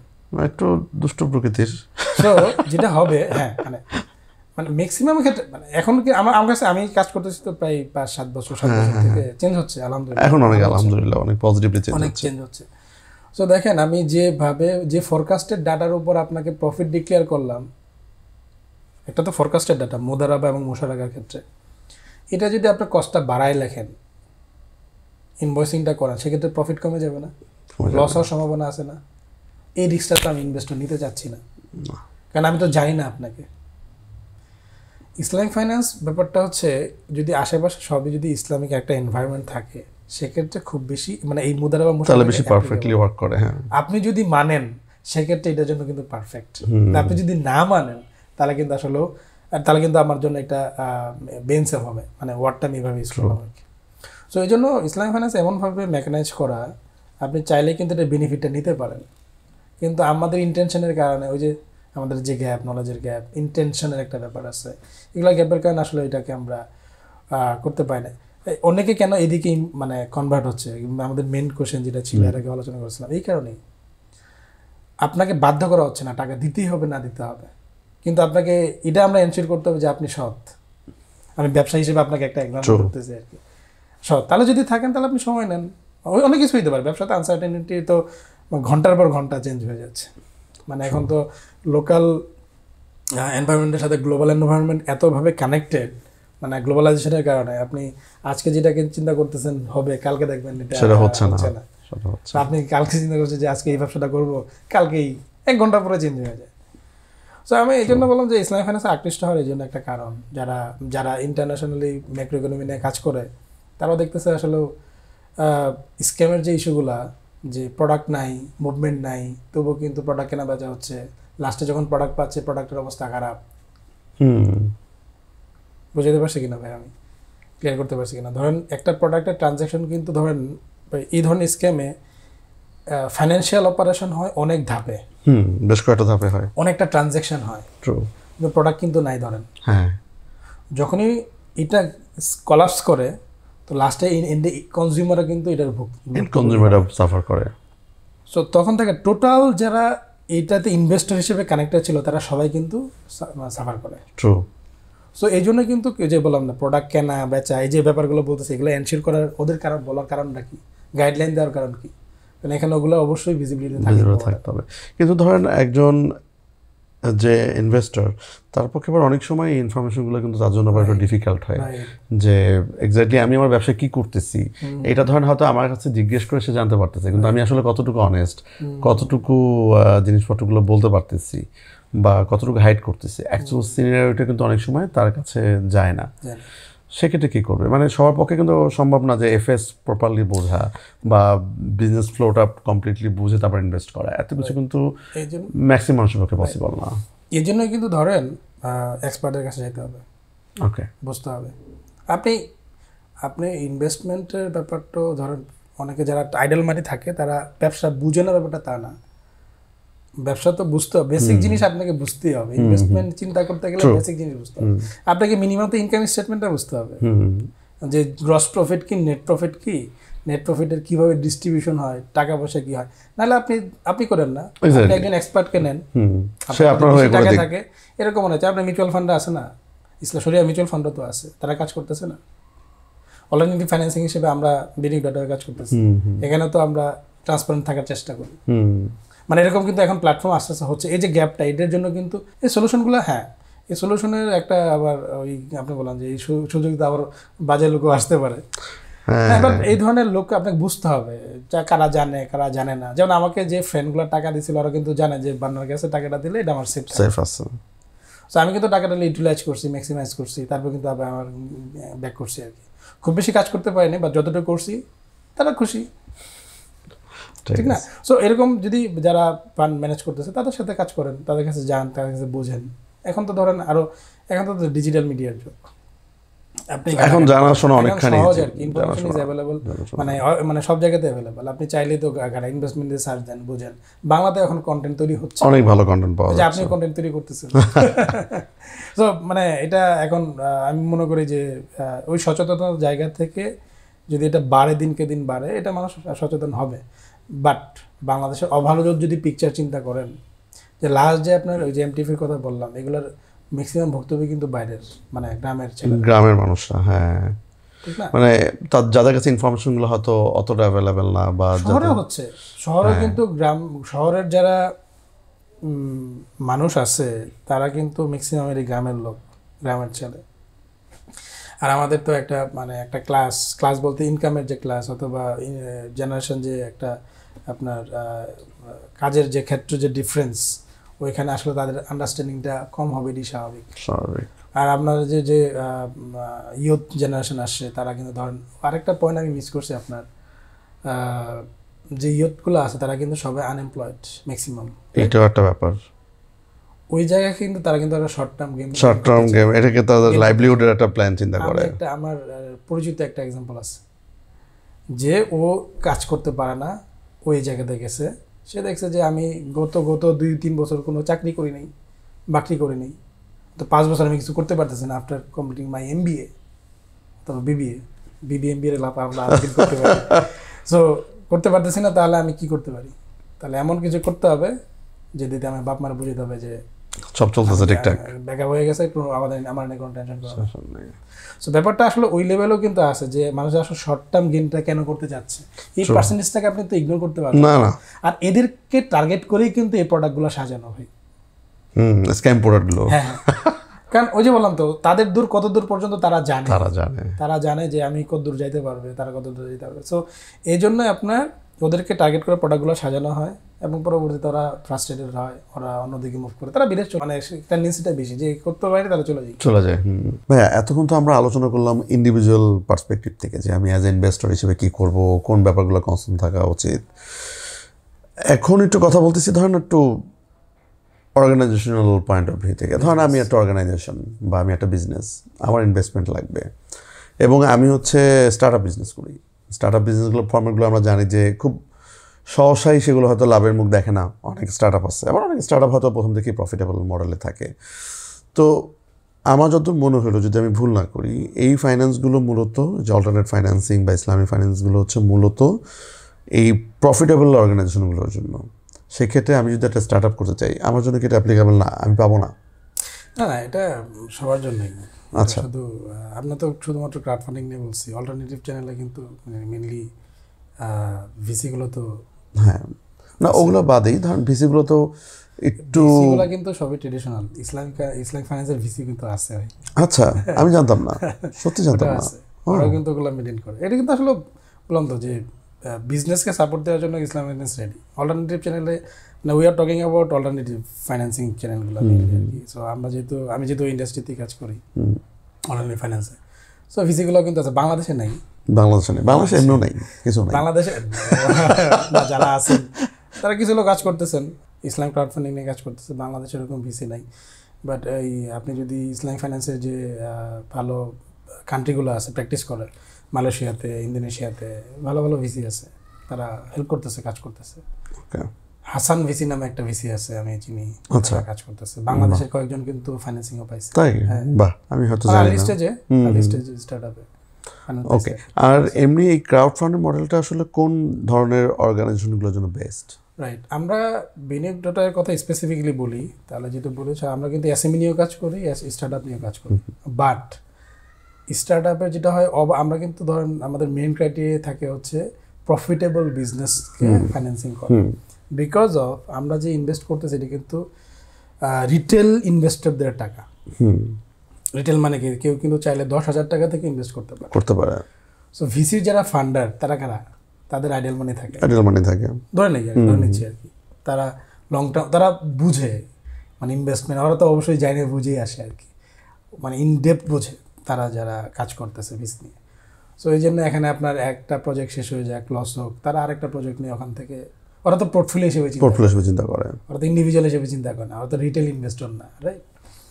So ওরা যেহেতু পোর্টফোলিও হিসেবে চিন্তা করে, আপনি একটা স্টার্টআপে ইনভেস্ট করলো, ওখান থেকে স্টার্টআপের প্রফিট মানে ভ্যালুয়েশন হলো না, ওটা তো গেমটা ডিফারেন্ট, অন্য জিনিস হলো না, আরেকটা থেকে কিন্তু সে কিন্তু ম্যানেজ করে ফেলে, এমন ভাবে করতেছে সে একবার তার এনাফ হয়ে যায়। হ্যাঁ, এখানে ধরেন যারা ক্রাউড ফান্ডিংয়ে যারা ইনভেস্ট করে, তারা তো ধরেন টিকেট সাইজ খুবই ছোট, খুবই কম, সে টাকাটা ব্যাংকে না, অল্প টাকা, 5 লাখ, 10 লাখ, 20 লাখ, 20 লাখ, 30 লাখ, এরকম 1 কোটি টাকা পোর্টফোলিও কতজনের আছে আমি জানি না, আরও কম হওয়ার সম্ভাবনা বেশি আর কি, আরও অনেক কম হবে ঠিক আছে সব ওভারঅল।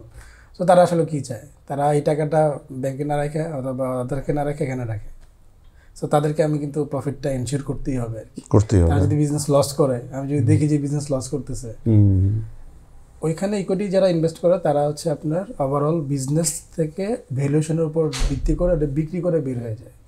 আর এখান থেকে এক্সিট পলিসি কি, আপনি 1 বছর শেষে টাকাটা প্রফিটটা বের করে আপনি এখান থেকে প্রফিট নিয়ে বের হয়ে যাবেন, অথবা ইনভেস্ট করবেন। সো দুইটার মোড কিন্তু ডিফারেন্ট, কমপ্লিটলি ডিফারেন্ট। এই জন্য আমরা যেটা ডিজাইন করছি যে যারা প্রফিটেবল বিজনেস, যেহেতু আমরা রিটেল নিয়ে কাজ করতেছি তাদের, আর স্টার্টআপে যেটা করি স্পেসিফিক ওয়ার্ক অর্ডার থাকে, যেখানে ওখানে ওই ওয়ার্ক অর্ডারে সে প্রফিট করে, স্পেসিফিক একটা প্রজেক্ট থাকে, যে প্রজেক্টে সে প্রফিট করতেছে, ওইখানে কিন্তু আমরা ইনভেস্ট করি আর কি, করি তা না।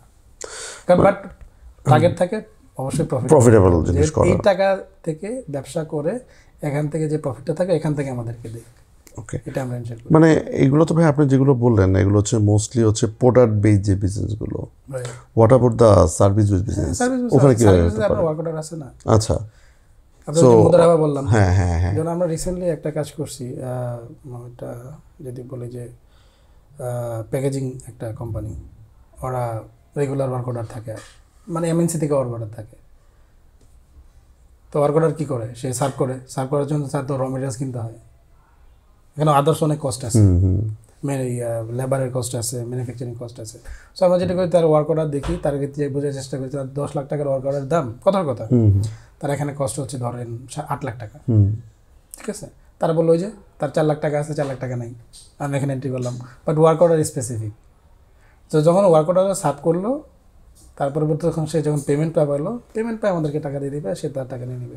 ওকে, এমনি ভাই আপনারা বা আপনার ব্যক্তিগত এক্সপিরিয়েন্স থেকে তো আপনি অনেকগুলো প্রতিষ্ঠানের সাথে কাজ করেছেন, অনেকগুলো ব্যবসা প্রতিষ্ঠানের সাথে কাজ করছেন, এমনি এই ধরনের ওয়ার্কিং ক্যাপিটাল ইনভেস্টমেন্ট বা এই ক্রাউড ফান্ডিং ইনভেস্টমেন্ট নিয়ে এই কোম্পানিগুলোকে প্রপারলি ইউটিলাইজ করতে পারে? আপনাদের এখানে কি কোনো ধরনের প্রবলেম ফেস করেন কিনা যে তারা প্রপারলি অন টাইমে ফেরত দিচ্ছে না? বা এটা তো চ্যালেঞ্জ আছে, অনেক ধরনের চ্যালেঞ্জ, ম্যাক্রো ইকোনমিক ইস্যু তো থাকেই। মানে একটা অর্গানাইজেশন কীভাবে এই ওয়ার্কিং ক্যাপিটাল ইনভেস্টমেন্ট বা এই অল্টারনেট ইনভেস্টমেন্টগুলোর ম্যাক্সিমাম ইউটিলাইজেশন করতে পারে? ফার্স্ট এখন আমরা ধরেন আমরা কিন্তু অ্যাসেসমেন্ট করি, একটা বিজনেস অ্যাপ্লাই করার সাথে সাথে তার ফাইন্যান্স। আপনাদের অ্যাসেসমেন্ট প্রসেস খুবই ভালো এবং বেশ বড়। হ্যাঁ, বেশ বড়। ওই প্রসেসে তো সে বাদ পড়ে যায়, ওখানে কিন্তু একটা রিস্ক মিটিগেট হয়ে যাচ্ছে। আমাদের একটা স্কোর জেনারেট হয় আর কি। সে যদি আমাদের স্কোরিংয়ে পজিটিভ আসে তাহলে তো পজিটিভলি আমরা কাজ করি, আর যদি নেগেটিভ তাহলে কিন্তু রিজেক্ট হয়ে যায়, আমরা রিজেক্ট বলি আর কি। সো আমরা ফিচারই করি না আমাদের ওই। অ্যান্ড আপনি যে তারা কীভাবে ইউটিলাইজ, ওইগুলো কিন্তু প্ল্যান শুনি আমরা ওই অ্যাসেসমেন্টের ভিতরেই, যে টাকা দিয়ে আপনি কী করবেন। অ্যান্ড সে ধরেন একটা বিজনেসের সেলস হচ্ছে কথার কথা 10 লাখ টাকা মাসে,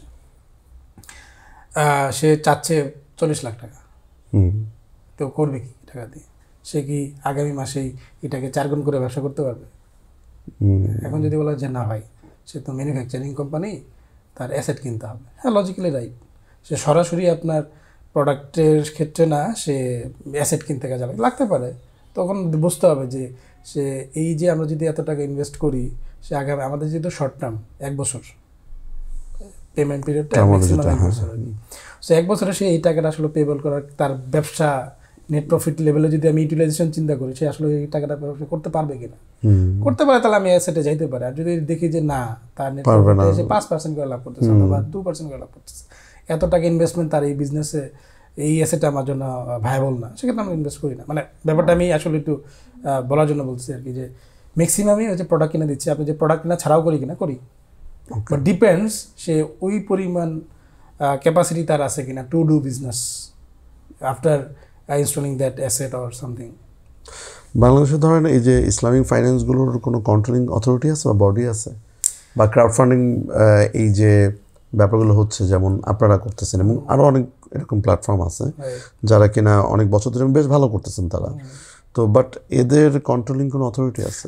নট ইয়েট। ওকে, তাহলে তো সেই জায়গার ওই ভয়টা আমাদের আবারও কাজ করা শুরু করলো যে এখানে একটা বড় ধরনের খারাপ কিছু হয়ে যেতে পারে। হ্যাঁ, সরাসরি বলে তাই দুইটা ইস্যু এখানে। একটা হচ্ছে ধরেন ওই ইসলামিক ফাইন্যান্স ওয়ার্ডটাকে ইউজ করে চিন্তা করা, অ্যাকচুয়ালি কিছু ঘটে না, আমরা ব্লাইন্ডলি দিয়ে দিচ্ছি, এটা একটা ঝামেলা।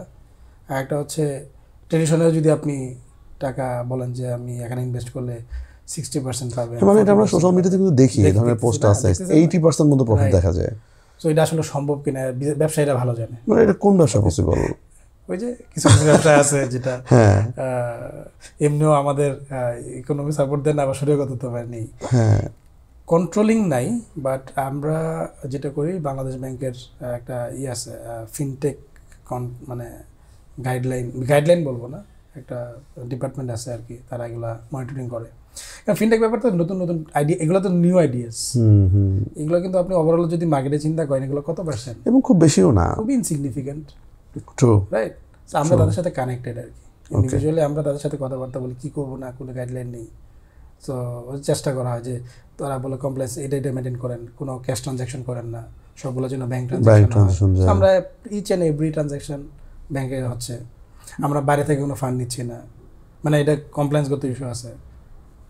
মানে আমরা তো বাইরে থেকে চাইলে অনেক ইনভেস্টমেন্ট নেন না, জেএনবির ইনভেস্টমেন্ট, এটা তো রেগুলার চ্যানেলে আপনি নিতে পারবেন না, সো আমরা নিতে পারতেছি না। তো ওটা তো এখনো ফ্রেন্ডলি না, এটা হবে হতে পারে, তারা দেখতেছে, অবজার্ভ করতেছে। আমরা এত বড় প্লেয়ার হয়ে যায় না যে, মানে ক্রাউড ফান্ডিং ইন্ডাস্ট্রিটা এত বড় হয়ে যায় না যেটার জন্য আলাদা রেগুলেশন হবে আর কি। যেমন অল্টারনেটিভ চ্যানেল, আপনি ইকুইটির জন্য কিন্তু সিকিউরিটি এক্সচেঞ্জ কমিশন আছে, এটার জন্য কিন্তু তারা প্রসেসও ডেভেলপ করছে, রাইট। কিন্তু এটার জন্য এখনো করে না, বিকজ অফ অ্যামাউন্টটা কিন্তু খুবই ইনসিগনিফিকেন্ট, ভাই, সময় লাগবে। বাট এই সুযোগে যেন কোনো ঝামেলা না হয়, এটা ওনারাই যদি থাকে, অবজারভেশনে রাখে, তাহলে ভালো একটা চ্যানেল গড়ে উঠবে। এটার জন্য ধরেন বিজনেস বলেন, ইনভেস্টররা বলেন, বেনিফিশিয়ারি একটা চ্যানেল ডেভেলপ হবে, একটা অল্টারনেটিভ প্ল্যাটফর্ম ডেভেলপ হবে, ইন্ডাস্ট্রি ডেভেলপ হবে।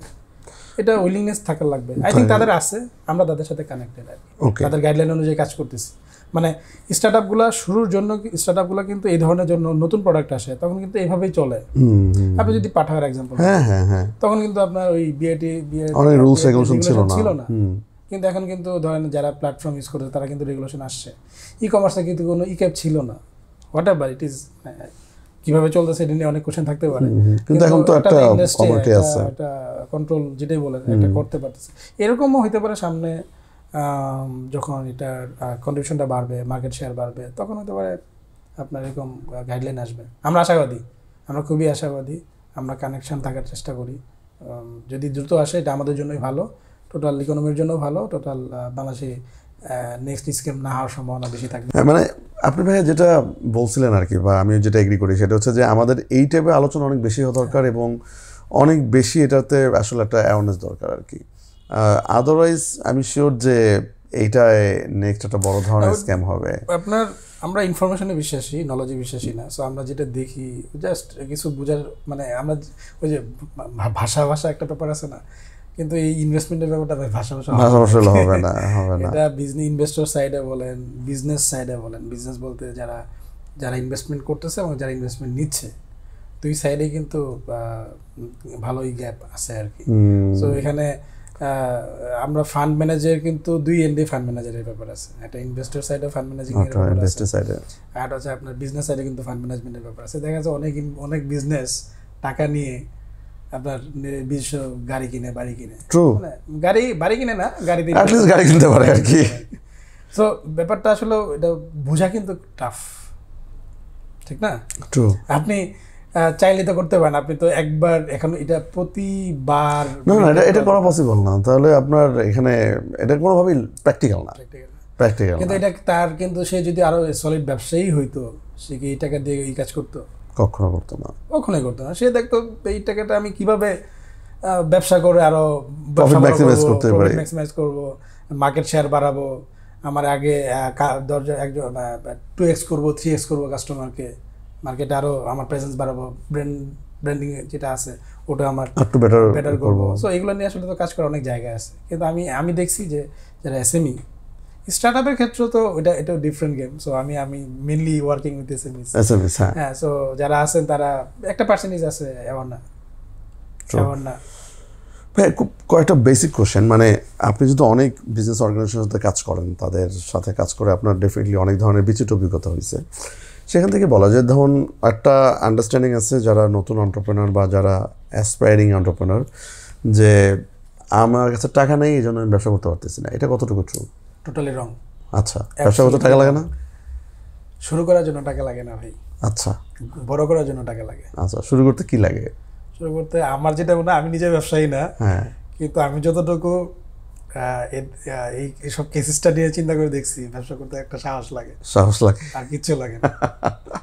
সাহস লাগে, কিন্তু দুঃসাহসটা ব্যাপার আছে। হ্যাঁ, মানে কন্ট্রোলটা থাকতে হয়, ইমোশনাল কন্ট্রোলটা থাকতে হয়। আরেকটা ব্যাপার আছে যে ব্যবসা শুরু করতে গেলে আরেকটা ব্যাপার আছে, আপনার আমি আসলে ব্যবসায়ীর মতো কিনা বুঝতে হবে আর কি।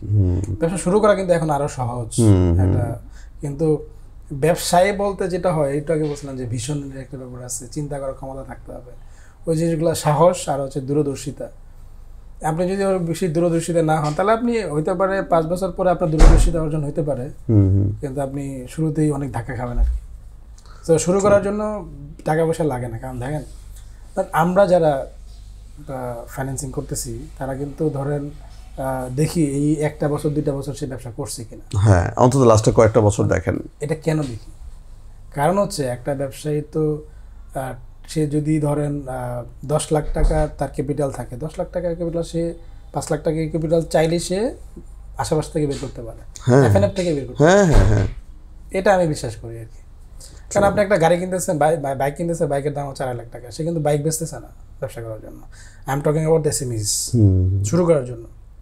আপনি যদি বড় চিন্তা করেন তাহলে তো ডিফারেন্ট গেম। তারা আসলে যারা হচ্ছে সেকেন্ড জেনারেশনের বিজনেসম্যান, তারা তো অন্যভাবে সোর্সিং করে, ব্যাংক থেকেই পাওয়া যায়, অন্যভাবে ম্যানেজ করে ফেলে।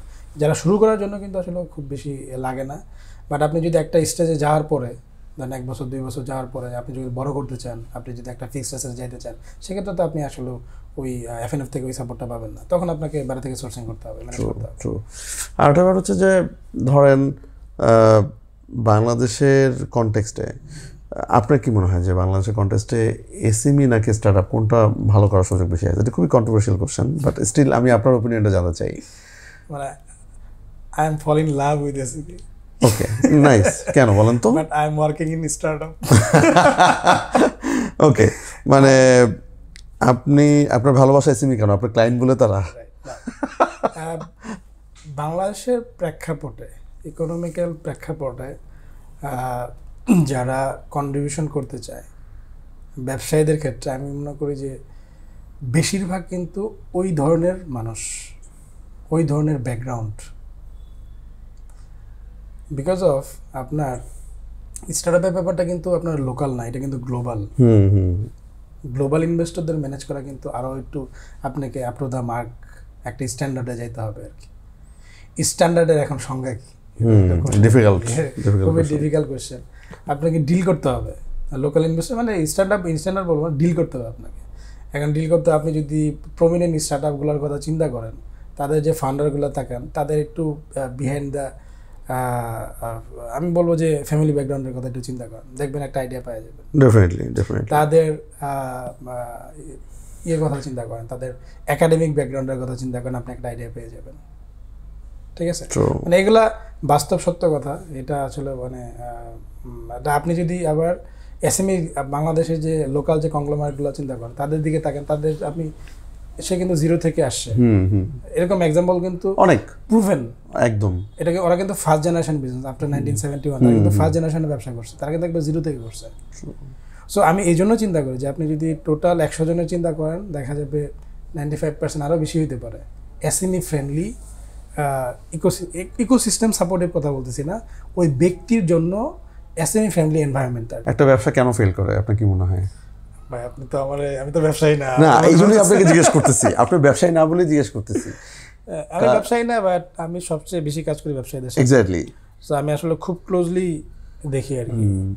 আমি ক্লাসে মনে হয় আমি আমার অনেকে আপনার সাথে একটু কথা বলছিলাম, বিবিএমবিএ কাজে লাগে না বলছিল, আমি এটার বিরুদ্ধে কিছু। আচ্ছা, আমি স্পষ্ট আমি যেগুলো কোর্স করছি, ওই কোর্সের একটা কোর্স ছিল ওয়ার্কিং ক্যাপিটাল ম্যানেজমেন্ট। আচ্ছা, আমার স্পষ্ট মনে হচ্ছে যে কেস স্টাডি পড়াইছিল ম্যাডাম, ওই কেস স্টাডির সাথে আমি এখন রিলেট করতে পারি।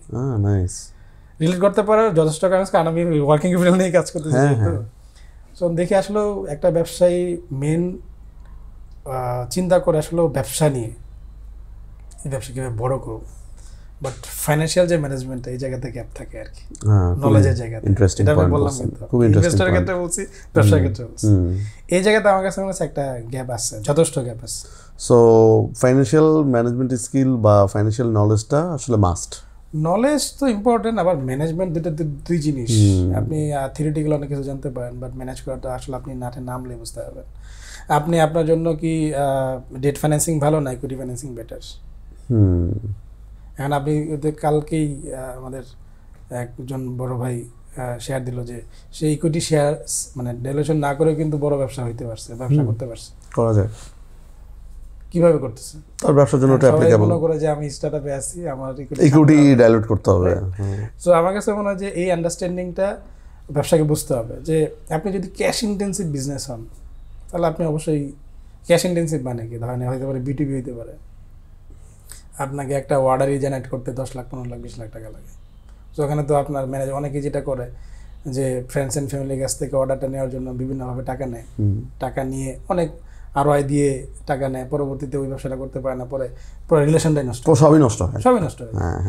আবার কিছু কিছু বিজনেস আছে যে আপনার ফিক্সড অ্যাসেটে অনেক ইনভেস্ট করতে হবে, সে ওই ব্যবসাতে চলে গেছে শুরুতেই, তো কি করবে? সে প্রতি মাসে যেটা বছরে যেটা করে সে এইভাবে করতে করতে করতে করতে সে এর টাকা নিয়ে একে দেয়, দিন শেষে দেখা যাচ্ছে সে একটা মাইনাস লায়াবিলিটিস পজিশনে আছে, যেটার দাম হচ্ছে ধরেন 30 লাখ টাকা।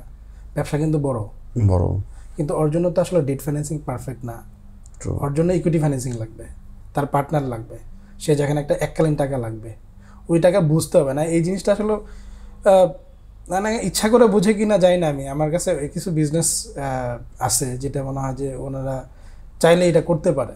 এখনো হয়েছে ওই যে সোল প্রপার্টি হিসেবে একটা টেন্ডেন্সি থাকে তো যে আমার জায়গায় আমার হাতে থাকবে, হ্যাঁ ওইটাও একটা রিজন আছে ভাই। তাহলে আপনি ওই ব্যবসা করেন, আপনি অন্য ব্যবসা করেন, অন্য ব্যবসা করেন। আপনি যদি সোল প্রপার্টিশিপ বিজনেস আপনি রাখতে চান তাহলে আপনি এই ধরনের ফিক্সড অ্যাসেটে বড় প্রোডাকশনে না যান, আপনি ট্রেডিং করেন, সোর্সিং করেন, ট্রেডিং করেন। ব্যবসা এই ব্যবসা করেও কি কোটিপতি হয় নাই, হয়েছে? এটা তো মানে প্রুভেন মডেল, ঐতিহ্যগত মডেল যে আমি সোর্সিং করতেছি, বেচতেছি। প্রোডাকশনও যায় না, প্রোডাকশন তো বিগ গেম ফর কন্ট্রিবিউশন ইকোনমির জন্য। তাহলে আপনাকে বুঝতে হবে আপনার কোন জায়গার জন্য পাবে, এটা আপনাকে বুঝতে হবে। ওই তো ফাইন্যান্সিয়াল ম্যানেজমেন্ট কথা বলতেছিলাম যে সে ট্রেডিং করে, সে অপারেশনে মানে সে প্রোডাকশনের দিকে যাচ্ছে, কিন্তু তার কাছে সে আবার সোল প্রপার্টিশিপ ছাড়া যাবে না।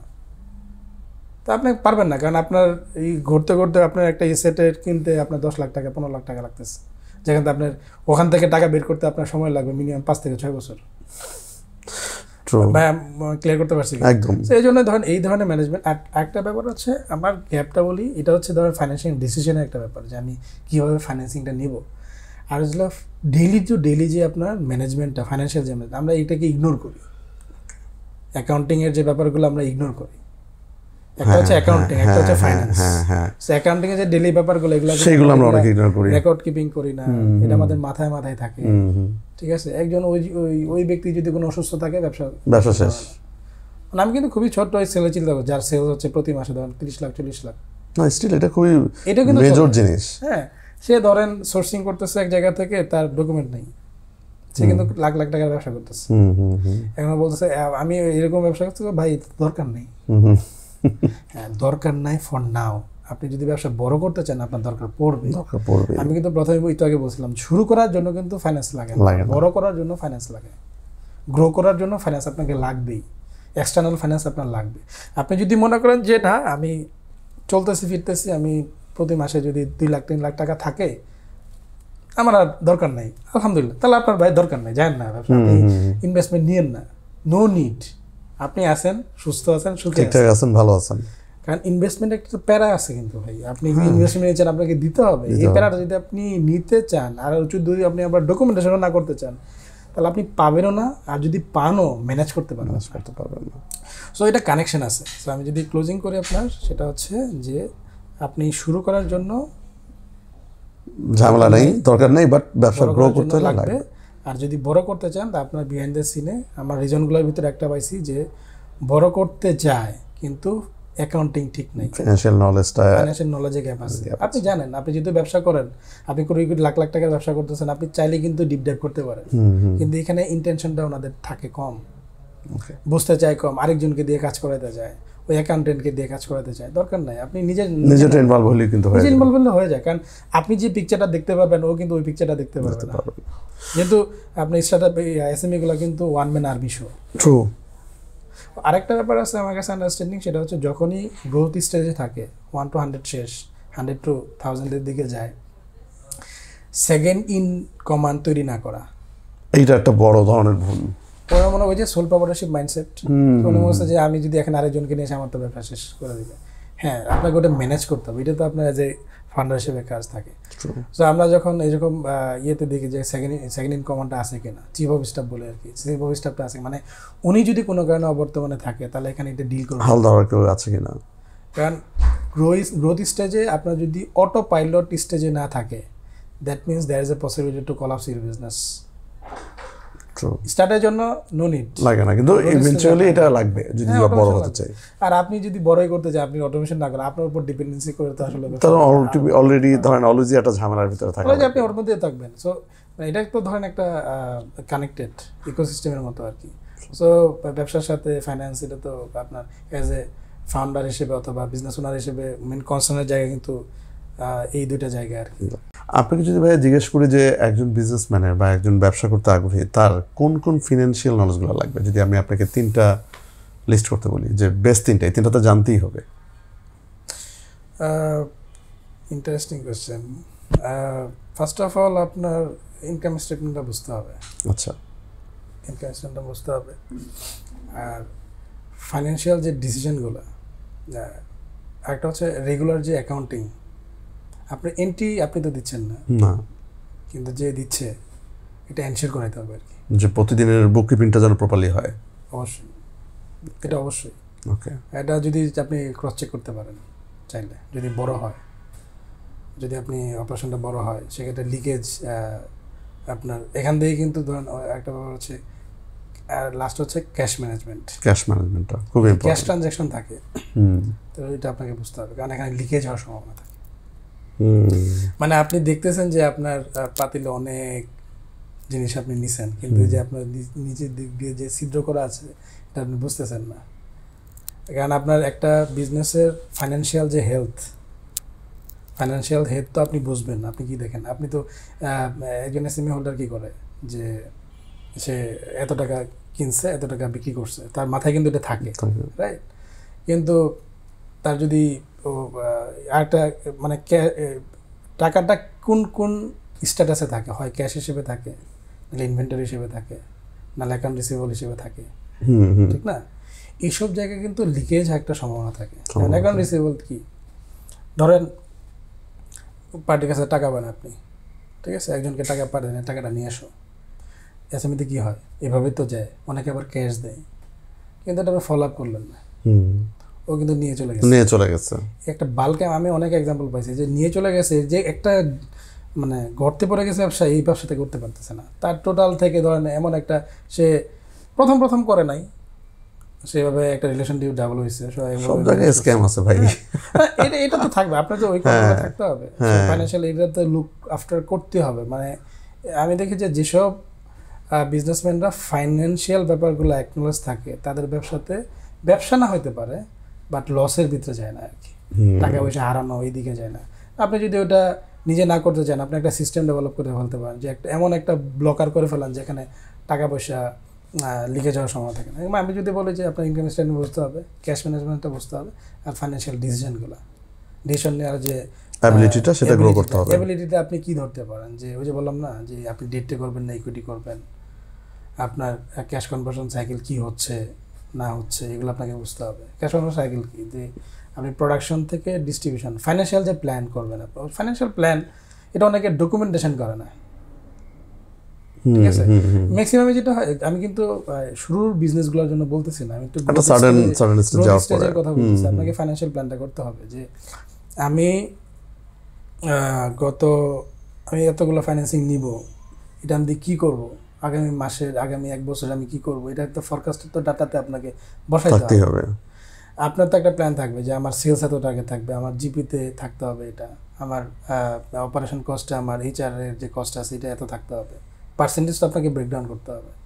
সো এই ব্রেকডাউন অনুযায়ী আপনি আবার ফলো আপ যে করাটা, যে প্রতি মান্থ বাই মান্থ এটা চেক ব্যাক করা, যে হোয়াট আই ফরকাস্টেড এবং what is actually going on, এটাকে ট্র্যাক করা, এই 3টা আন্ডারস্ট্যান্ডিং যদি থাকে, আই থিঙ্ক যে বিজনেসের জন্য আপনি ফাইন্যান্সিয়াল হেলথটা কমপক্ষে মানে মিস হওয়ার কথা না। কি বিজনেসের গ্রোথের জন্য, বিজনেস যেটা চলতেছে এটা কন্টিনিউ করার জন্য, মানে আমার কাছে মনে হয় 2টার এন্ডেই, একটা হচ্ছে বিজনেসকে বর্তমানে যে অবস্থায় আছে এটা কন্টিনিউ করতে চান, তাহলে আপনি ওই অ্যাকাউন্টিং বুককিপিংটা ঠিক মতো করেন, ক্যাশ ম্যানেজমেন্টটা ঠিক মতো করেন, আর হচ্ছে ওইটার সাথে আপনার ইনকাম স্টেটমেন্ট কানেক্টেড, আর হচ্ছে আপনার ফর ফিউচারের জন্য ফাইন্যান্সিয়াল প্ল্যানটা করেন, কমপক্ষে ডকুমেন্টেশন করেন। ডকুমেন্টেশন ইম্পর্টেন্ট, আমরা ফাইন্যান্সিয়াল লোক তো, আমাদের ডকুমেন্টেশন ইম্পর্টেন্ট।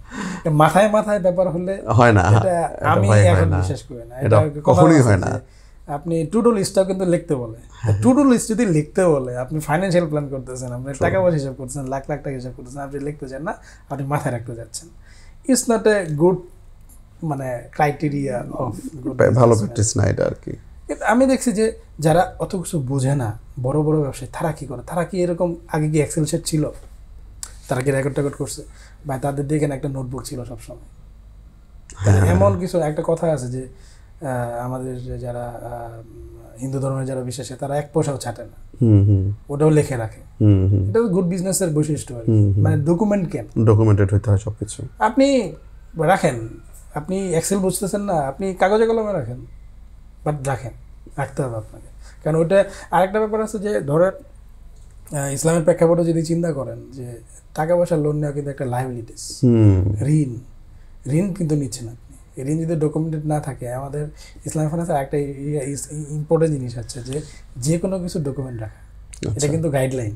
আচ্ছা, আপনি যখন ট্রানজ্যাকশন করতেছেন এটা লিখিত থাকতে হবে। নাইস।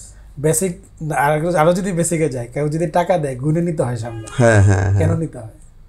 কারণ আপনার ভিতরে একটা কি কাজ করে, যেমন গেলেন আপনার ছেঁড়া পাইলেন, আপনি কিন্তু মনে মনে বকা দিলেন, কিন্তু আমি কিন্তু জানলে কিন্তু আমি পকেট থেকে আমার কাছে আরো 500 টাকা ছিল, ওই ধরে আপনাকে দিয়ে দিতাম। মানে এই জিনিসগুলো কিন্তু ছোটোখাটো ব্যাপার, কিন্তু এটার ইম্প্যাক্ট কিন্তু অনেক বেশি। সো বিশেষ করে ফাইন্যান্সিয়াল যত কিছু আছে, রেকর্ড রাখা, ট্রান্সপারেন্ট থাকা, এটা যদি মন থেকে কোনো বিজনেসম্যান থাকে। আমার একটা ফার্স্ট এক্সপিরিয়েন্স বলে, আমার সেকেন্ড জব না ফার্স্ট জবের যিনি ছিলেন সিও ছিলেন, উনি একটা আমার ফার্স্ট দিনই কথা বলছেন যে বান্না তোমাকে মনের দিক থেকে সৎ হইতে হবে। ওটার তাৎপর্য আমি বুঝি নাই তখন, তো আমি কেবল গ্রাজুয়েশন করে পাস করছি। আমি এখন এটা মানে আমি নোট করি, আমি কিন্তু যার যার কাছ থেকে যেটা শিখি এটা নোট করার চেষ্টা করি। সো ওনার এই কথাটা আমি এখন বুঝি যে মনের দিক থেকে সৎ হইতে অনেকেই পারে না। ইন্টেনশনটা গুড হইতে হয়। মনের দিক থেকে যারা সৎ বিজনেসম্যান, যারা মনের দিক থেকে সৎ, তারা জীবনও ভাই কলাপস করবে না, তারা বেরোয় যাবে। যাক আলহামদুলিল্লাহ, এটা আমার অবজারভেশন, খুবই আশাবাদী একটা।